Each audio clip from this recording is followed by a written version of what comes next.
মানে আবুল খায়ের বইয়া নমিনেশন পাচ্ছে না কিন্তু আমরা দৃঢ়ভাবে বিশ্বাস করতাম এবং দৃঢ়ভাবে জানতাম যে এই লক্ষ্মীপুর 2 আসনে আবুল খায়ের বইয়ার বিকল্প এখনো সৃষ্টি হয় নাই। এই লক্ষ্মীপুর 2 আসনে আবুল খায়ের বইয়ার বিকল্প যেদিন সৃষ্টি হবে সেদিন আপনারাও দেখবেন, আমরাও দেখব।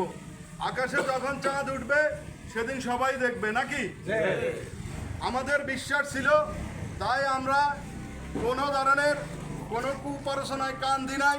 আমরা একান্তভাবে ওনার জন্য, আবুল খায়ের বইয়ের জন্য কাজ করে গিয়েছি এবং সামনেও কাজ করে যাব ইনশাআল্লাহ।